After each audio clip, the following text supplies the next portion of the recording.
Battle over the budget and the debt limit still looms. Joining us now, it's like having royalty on set, isn't it? House Majority Leader Eric Cantor. You can almost, you can feel it when he comes in, right? Joe, you know, listen, if you're talking royalty, why are you not in London? Well, that's true. That's true. Because we're counter-programming here. Because we decided, I think as a network, that they're boring. Didn't we? Yeah. NBC decided that they're, but you're not. So I was kidding a little bit about the debt limit. But it is a serious issue, and I'm just wondering how do we play it? We're hearing from Geithner that it's got to be done, and others. The Republicans would like to get some concessions, some big ones, I think. But will you be hurt if you play your hand too hard on this one? First of all, Joe, you know, America pays its bills. I think everybody sort of agrees that we got to pay our bills. But I don't think that that comes at the exclusion of trying to fix the problem here. We are in a debt crisis. I think the markets, global investors, the American people are expecting us to deliver on our commitment that we're going to change the spending crisis in Washington. So together with that debt limit vote has to be some real reforms. And I mean real, not the typical Washington kick the can down the road stuff, but real things that can produce savings and actually begin to change the way that the culture works. Eric, S&P saw the same speech that I saw, that President Obama gave. This is how I summarized it, and I've done this a few times. Widowed, broke or starving orphans, grandma in the snow, and tax cuts for billionaires, with Paul Ryan invited, sitting right in the front row. I mean, it was unbelievable. Why do you think that you're going to be able to get any concessions that you need? I mean, this looks like it's going to be more brinkmanship, and it's not going to end well. Well, Joe, it has to. So, you know, part of what the voters said last November was this has got to stop. Part of our commitment in asking the voters for the confidence of their support was saying, look, we are going to stand strong. We're going to work to change the culture here. And there are a variety of things that we're looking at, but I think first and foremost, it's got to be real. It's got to be real. It can't be, hey, we're going to set these goals out there, and in fact, we'll get to them at some point. I've got to believe that investors looking at the United States government as a borrowing entity are looking very closely at what we do, and that is to make sure when we're asking to increase the credit limit. I mean, that's what we're doing, just as families and businesses. I just don't see you're not making any headway with the other side. What would be concrete? I mean, what can you get done in the next couple of months that you could actually agree on? What do you think is realistic and something that is still very solid, like you said? Something that's got to happen this year. Okay, I mean, we are now looking towards the fiscal year 012 budget, but we can, during this year, set some goals, hold Congress accountable to deliver on those goals, and if not, that there'd be consequences for not acting. Now, in the past, every time that Congress has engaged, not every time, but a lot of the times that Congress has engaged in the debt limit discussion and raised the debt limit, there have been commitments. And there have been commitments to cut spending. There have been enforcement mechanisms like sequestration, across-the-board cuts if Congress didn't meet the goals. But in fact, what happens, and what has happened in the past, is Congress at some point just waives those restrictions and goes about its business. That's got to stop. And so what we're saying is put something real in the budget. So we understand, too, that what is driving the debt crisis is the entitlements. But you started at the beginning and you said, first of all, America pays its bills. What's the more important message? America pays its bills or it gets its fiscal house in order? Which is going to win I don't think they're mutually exclusive, Becky. I mean, that's my point. And I don't think the American people expect the government to go continue to raise their credit limit like people do at home. They go and seek an additional increase on their credit card. They got to be worthy of that increase. And that's all we're saying, is we've got to be worthy as an ongoing concern as a federal government to be able to warrant an increase in the credit limit. Leader Cantor, if you want a debt crisis the way you've described it, you don't extend that debt ceiling limit, you will get a debt crisis. You will have a potential for default. You will have confidence completely sink in terms of world markets. I can't imagine you would actually take the U.S. to that position. You mentioned a debt crisis now. I can promise you That would be the definition of a debt crisis. Well, listen, the reality is, I mean, investors are looking at the United States as a borrowing entity. And as a bank would look at a customer, whether it's a consumer or a business, they've got to look at the ongoing concern here. Anybody looking at the fiscal house of the U.S. government right now has got to be concerned. No doubt about it. But, I mean, the fact is right now we're borrowing without too much problem in world markets. Regardless of whether it is Japanese or the Chinese, we are continuing to fund these massive deficits by selling debt at very, very low rates continued. There's no doubt that when people look at the overall picture over the long haul, you certainly could get scared. And at some point, there may be a complete change in psychology. But I'll tell you, one of those points would be if Congress ultimately makes a real political football of extending the debt ceiling. We're not making a political football of it here. What we're saying is, you know, you can go about trying to finance this debt. You know, look at what's going on today with the Federal Reserve Chairman. Obviously, there's a big concern right now about the tremendous amount of liquidity provided on the monetary side. And we've got to go and fix the problem here. We know what's causing the spending problem here. And so what we're saying is you can't keep kicking the can down the road. We are in that much of a crisis mode now. No doubt. And we're not playing political football here. I think that what we're saying is the reasonable position. Is that the federal government's got to get its act in order. Well, why not separate the debt ceiling and the budget fight, if you want to call it that, or the different and countered proposals regarding deficit reduction? Why not separate those two? What's to change the nature of Washington? That's the critical question to ask, because it looks as if we were to separate that out, that we would never get anything done. And so we've got a time now that there is a lot of sentiment across the country to get the fiscal house in order. We've got competing proposals on the table right now. But that's not going to change as a result of whether there's a debt ceiling vote or not. I mean, it does appear that we do have competing proposals, and there is at least something going on here in terms of a conversation. If you, perhaps I'm being too generous, but right. Yeah. One was a speech. The other was a proposal. And my question about Medicare, and that's what we're talking about here, and we're talking about entitlements.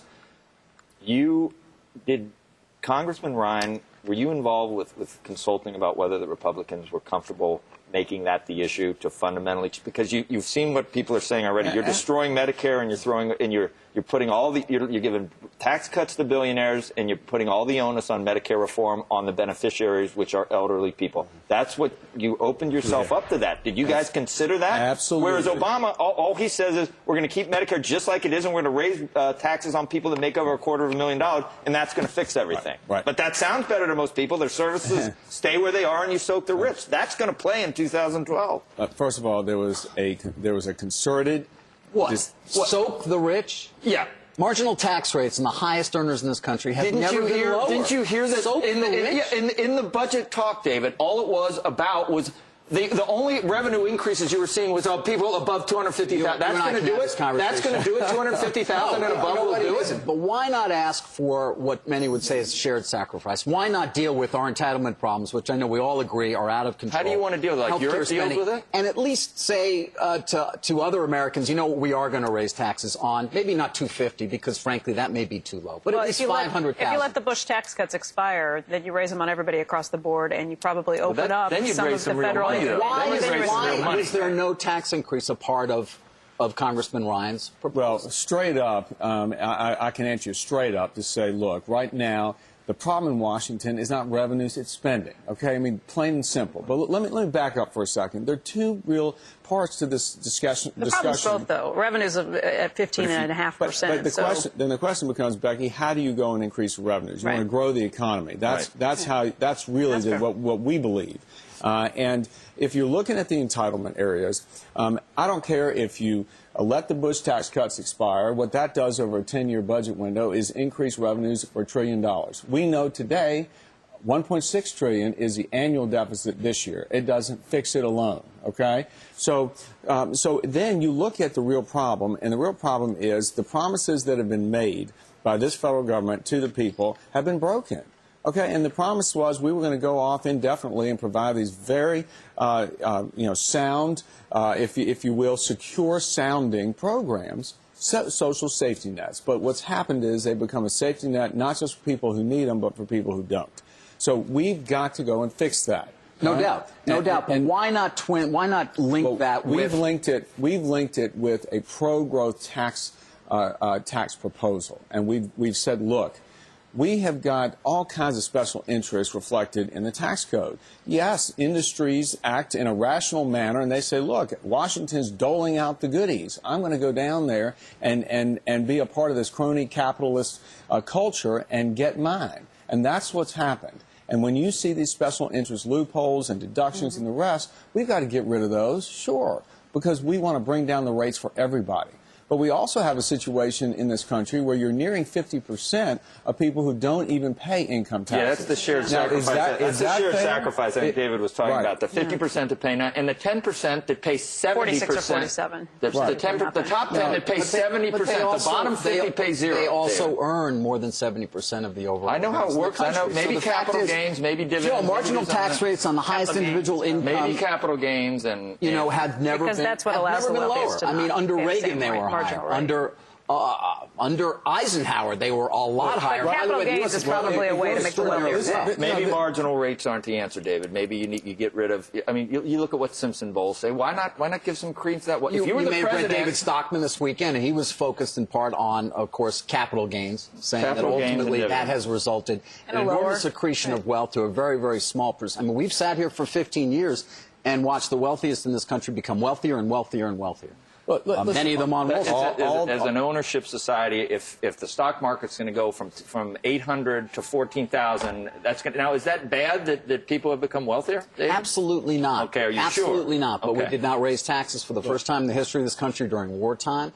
And again, if we're going to ask a broad section of the population to sacrifice, my question once again is, why not ask everybody to sacrifice? Well, that's exactly what we're talking about when we're saying broad-based tax reform. And so you will have business entities that will end up actually paying more because they've found themselves in the beneficial posture of having loopholes, allowing them to reduce their taxes way below the stated rate.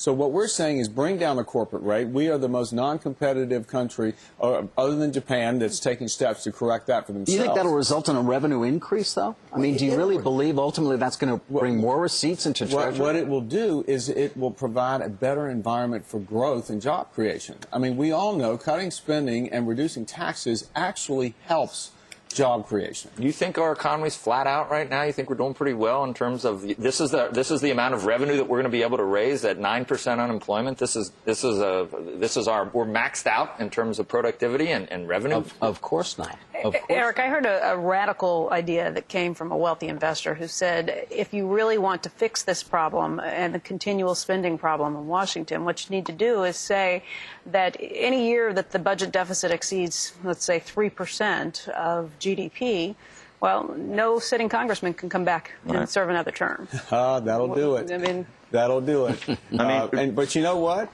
If you don't put some kind of proviso in there that says Congress can't waive it, the first thing it'll do is waive that provision. Notwithstanding any other provision of law to the contrary, we're going to do X. And see, this is my point about kicking the can down the road and having something that's enforceable.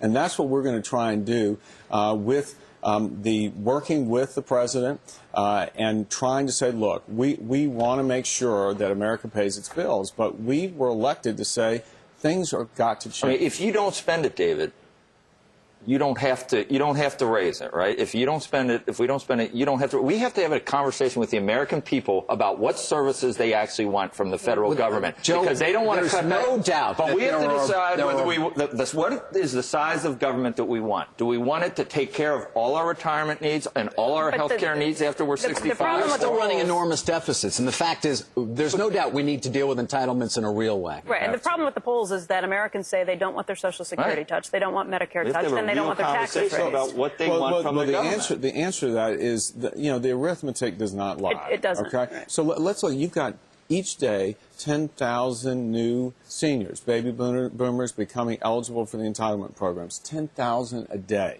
Okay, and you add on to that the realities of the demographics. When, let's say, Social Security was started, life expectancy was 60. It's now 79. Then you take the increase in healthcare costs. The increase in healthcare costs exceed 100% over the last, I think it's 10 years, whereas you've had inflation and wage growth around the 30% range. You've got extraordinary pressure on the system. The math doesn't lie. We've got to fix this. There's nothing but, frankly, that's what we got to do first. Because if you don't change that, what gives you the confidence, Leader Cantor, that ultimately your proposal, as it deals with Medicare, for example, is going to in any way stall the continued rise in healthcare costs, which are going to sink us all, right? 8.9% or something a year. Well, you make a good point, and that is we need real reform in healthcare in this country. You know, we've said all along you have got to be allowing patients to go in and have the option to deal with their insurance company by being able to walk to go to another one. You need competition. You need the ability for people to say, look, I don't think that the health care that Washington says is best for me. I know what's best for my kids and my family and my elderly Would you parents. prefer 15 bureaucrats, experts, academics deciding on which health care procedures? That's how you're going to hold down the cost of Medicare? The fact is, though, that it comes from the provider and it comes from the system. I mean, you know as well as I do, Joe, that we don't have any better mortality rate. No. That has lifestyle issues. That has obesity issues. That has people come here for health care, David. They come here from Canada. They come here from Europe. You health care reform per se. We have the best, will say, David, we have the best health care in the world here, and everybody knows it. Right. If you I will say at the end of the day, you're coming you here. can afford it, right? Right. But the fact is that, as you well know, Leader Cantor, it's going to sink this budget. It's not clear to me that whether it's health care reform that occurred a year ago with the health care bill, because or whatever in that bill, there was nothing in that bill that dealt with cost. And what exactly is it that the Republicans are putting forward that really they believe will ultimately stop this inexorable rise in health care costs? It is, first of all, getting government out of the business of imposing the type of health care that people should have. Okay? It is then saying, let a market develop for the individual and small group markets. That's the problem right now. We have an employer-based system. I think it's almost 70% of the people outside of the government programs actually get their health care from employers, right? And so they're not having to decide anything. It's go in, as we all do, that have group insurance, go in and it's provided for you. Maybe your deductible has gone up. Maybe your premium has gone up. But now. Under our old employer, it wasn't. It got pretty bad. It's changing very rapidly under employers, and it'll probably change more under this health care plan too, because employers can dump their employees off. When we're 49%. Let me ask you this though: there are two sides for this budget battle, and the Democrats have come down and said we're not going to deal and gut Medicare. We're not going to cut a lot of your entitlements. The Republicans have said we're not going to raise taxes only on the wealthy. And in fact, I believe I've heard you say that you don't want to raise taxes on anyone. Would you get to a point where you would do something like allow the Bush tax cuts to expire on everyone as part of a compromise for raising revenue and cutting spending if it came hand in hand with those two issues? Becky, I have said here we're for tax reform. And tax reform may result in certain entities, industries, what have you, ending up paying more under a much reformed system where there are lower rates. That's the problem right now. We got too much special interest in the tax code. It is a flawed tax code. So we're for tax code. Now, the question is, we got a debt limit vote in a couple months here. Sure. So what are we going to be able to get done by the time this vote comes? And what I'm saying is, if we put out there some goals that must be accomplished by a date certain, hold to that, and ensure that there is reform. Now, look, like a balanced budget amendment, take, for instance, that. You know, I'm for that, but that may not happen because, number one, you need 2/3 votes in Congress, and then the states have to ratify it. So you're saying that wouldn't go into effect to at least 6 or 7 years, if at all.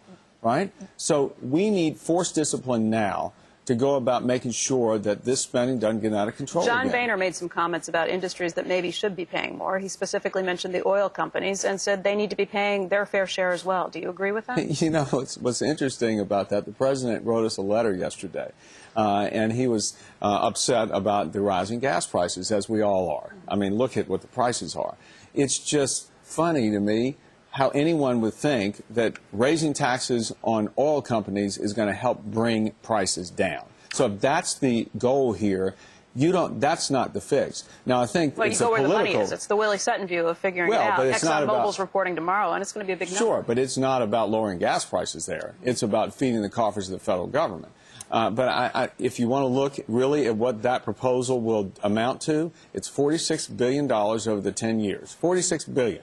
Right, it's a lot of money, but in terms of $1.6 trillion deficit this year, it's a drop in the bucket. Leader Cantor, what I've heard you say here is you use the word reform when it comes to taxes, but ultimately, as the majority leader, you don't seem to be saying in any way, shape, or form you would ultimately consider true tax increases, whether it be on, not corporations, but on individual Americans. Well, I keep saying this, that in a reformed tax code, what we're saying is lower rates, broaden the base, get rid of the special interest loopholes. What would that tax loopholes. code look like? And, you know, we've had tax reform occur in this country in years past, and invariably it seems as though loopholes once again are I mean, I can remember Bradley and Bill Bradley, Tip O'Neill, and Reagan, right? They reformed the tax code, and here we are many years later, but nonetheless with more loopholes than we've ever had. Right. And each year what happens, again, in the sort of crony capitalist spirit, individuals, industries go to Washington, curry favor, and try and get an advantage in the tax code. We want to stop that.